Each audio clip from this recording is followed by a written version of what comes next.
ये कहानी है एक उबर ड्राइवर की जो कर्जे के चलते अपनी कार को खो देती है और नई कार पाने के लिए उसे अमीर घर के एक मासूम लड़के को पूरी तरह से बनाना था। एक फुली ग्रोन आदमी जिसे सब पता हो। कहानी की शुरुआत यहीं से होती है। एक आदमी अपना पिकअप ट्रक लेकर आता है और वो एक घर के सामने खड़ी हुई कार को उठा लेता है, लेकिन उसे ऐसा करता देख गाड़ी की मालकिन मैडी वहाँ पे आ जाती है और ये आदमी मैडी का एक्स बॉयफ्रेंड गैरी होता है, जिसे मैडी ने छोड़ दिया था और वो कोर्ट के ऑर्डर पर मैडी की कार को जब्त करने आया है क्योंकि वो अपने घर का टैक्स अभी तक नहीं भर पाई थी। अब मैडी तो एक उबर ड्राइवर है, वो घर का टैक्स कैसे भर पाएगी, लेकिन ये सब गैरी को नहीं पता, बल्कि वो तो मैडी से पहले से ही गुस्सा होता है क्योंकि मैडी भी 3 महीने के रिलेशनशिप के बाद अचानक से गायब हो जाती है। लेकिन यहाँ पे मैडी गैरी को मनाने लगती है, उसे कहती है कि मैं तो तुम्हारे बारे में कल रात ही सोच रही थी। गैरी उसकी बातों में फंसी जाता है, लेकिन तभी मैडी के घर के अंदर से एक आदमी निकलता है जो लगभग बिना कपड़ों के होता है। फिर उसके बाद वो मैडी से चिपकने लगता है। फिर उसके बाद गैरी को चल जाता है पता कि कल रात तो उसके बारे में बिल्कुल भी नहीं सोचा गया था। फिर उसके बाद वो मैडी की कार उठाता है और वहाँ से निकल जाता है। जिसके बाद मैडी को अपने स्केट्स पर वहाँ जाना पड़ता है, लेकिन वो जाते जाते रास्ते में अपनी कार को देख लेती है और फिर उसके बाद वो अपनी कार को चुराने की कोशिश करती है, लेकिन ट्रक की केबल्स अभी भी कार में लगी हुई होती है। फिर उसके बाद गैरी कार को ऊपर उठा लेता है। मैडी अपने वकील से बात करती है, कहती है कि ये घर उसकी मॉम का है, इसलिए वो उसे किसी भी कीमत पर नहीं खोना चाहती है, लेकिन वो बिना कार के अब क्या करेगी। फिर उसके बाद मैडी गुस्से में अपनी बार टेंडर वाली नौकरी में पहुंच जाती है, लेकिन उसका मूड इतना खराब होता है कि वो एक कस्टमर को ड्रिंक देने से मना कर देती है। फिर उसके बाद उसकी बॉस उसे डांटती है कि अगर तुम्हें ऐसा बिहेवियर करना है तो किसी और महीने में करो, जून के महीने में बिल्कुल नहीं, जब काम सबसे ज्यादा चलता हो। फिर उसकी दोस्त उसे सोशल मीडिया में एक पोस्ट दिखाती है जहाँ पे पेरेंट अपने 19 साल के लड़के के लिए एक गर्लफ्रेंड मांग रहे हैं जो जवान हो, लगभग 20 साल के आसपास हो, समझदार हो, ताकि उसके बेटे को डेट करके सब कुछ सिखा दें। इसके बदले वो दे रही है एक पूरी की पूरी कार। मैडी इसके लिए तैयार हो जाती है। फिर उसका दोस्त उससे पूछता है कि तुम अपना घर किराए पे नहीं दे रही हो और तुम अपना शरीर देने को तैयार हो। फिर उसके बाद मैडी और उसकी दोस्त उसे चुप करा देते हैं, तुम लड़के हो, तुम इस बारे में नहीं बोल सकते। फिर उसके बाद मैडी अपने स्केट्स डालती है और उस लड़के के घर में पहुंच जाती है जहाँ पे उसे सबसे पहले दिखती है वो कार, और फिर उसके बाद उस लड़के के पेरेंट्स जिसका नाम होता है एलिसन और लाइट। फिर उसके बाद वो मैडी का इंटरव्यू लेते हैं जहाँ पे जब वो उसकी एज पूछते हैं तो वो बताती है कि मैं बस थोड़ी सी बड़ी हूँ। वो पूछते हैं कितनी बड़ी, वो कहती है थोड़ी सी बड़ी। फिर वो पूछते हैं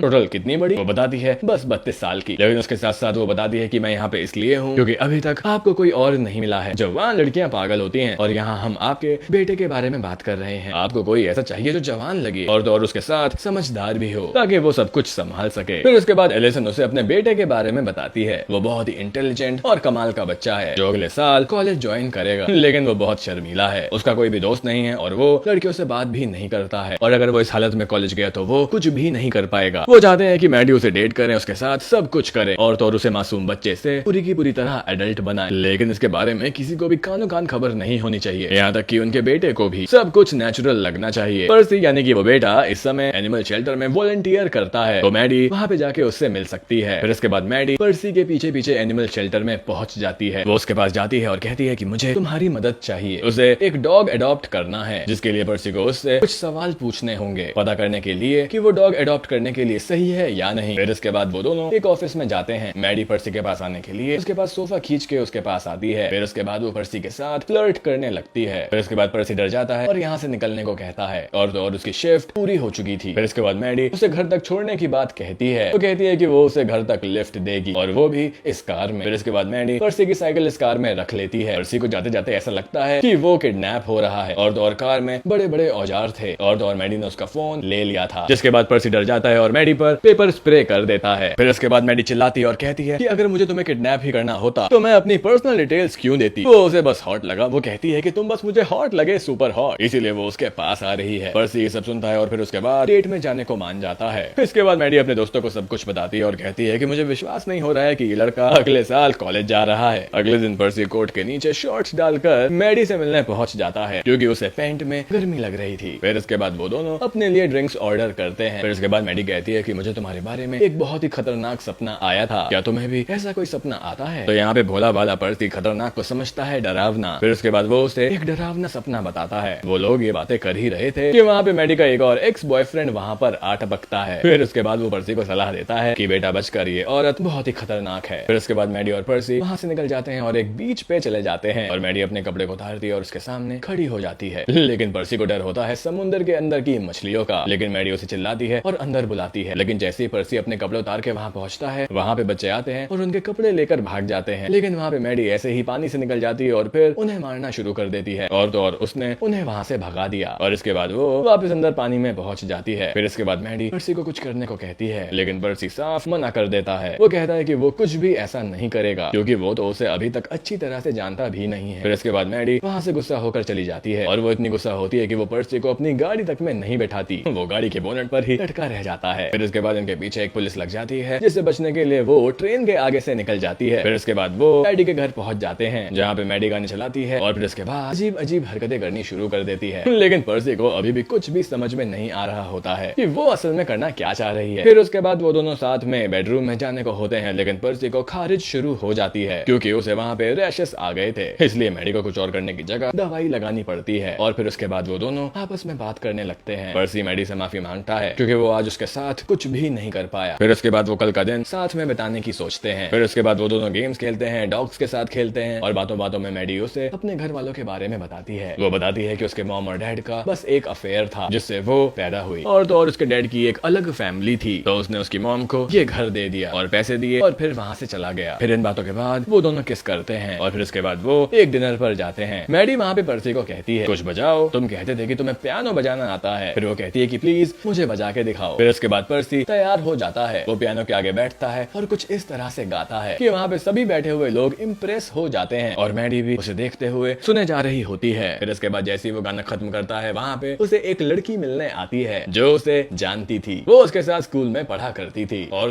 वो यहाँ पे उसे एक पार्टी में इनवाइट करती है। फिर इसके बाद पर्सी मैडी को बताता है वो अपना ड्राइविंग लाइसेंस बनवाने की सोच रहा है ताकि वो कॉलेज जाए और वीकेंड में उससे मिलने आ सके। यहाँ पे साफ साफ दिख रहा होता है कि पर्सी मैडी के साथ अटैच हो रहा होता है, जो चीज मैडी को भी समझ में आ रही होती है, इसलिए वो इस बारे में बात करने को मना कर देती है, जिसे सुनकर पर्सी उठ खड़ा होता है और कार में बैठने के बाद वो मैडी से बात नहीं करता। फिर इसके बाद वो उसी पार्टी में जाते हैं। पर्सी मैडी से पहले ही अंदर चला जाता है। फिर उसके बाद वो उसे ढूंढती है, वो उसी पहले मिली हुई लड़की के साथ था और मैडी दरवाजा तोड़ती है और उनके कमरे में घुस जाती है, जहाँ पे पर्सी फुल नशे में होता है और मैडी उसे लेकर वहाँ से निकल जाती है। कार में पर्सी कहता है कि मैं तैयार हूँ तुम्हारे लिए, लेकिन इसके साथ ही वो उसे आई लव यू कह देता है, जिसे सुनकर मैडी ये सब नहीं करना चाहती थी। फिर इसके बाद वो पर्सी को कहती है कि तुम नशे में हो और ये हम कभी और कर लेंगे, लेकिन असल में उसे डर था क्योंकि पर्सी उसकी तरफ अट्रैक्ट हो रहा था। अगले दिन पर्सी अपने घर वालों को कहता है कि वो ड्राइविंग लाइसेंस के लिए अप्लाई करेगा, जिसे सुनकर वो दोनों बहुत खुश हो जाते हैं। लेकिन उनकी खुशी तब बदल जाती है जब पर्सी बताता है कि उसकी एक नई गर्लफ्रेंड है मैडी, जो लॉन्ग डिस्टेंस में नहीं रहना चाहती है, इसलिए वो इस वजह से उस कॉलेज में नहीं जाएगा जहाँ पे उसे जाना था और वो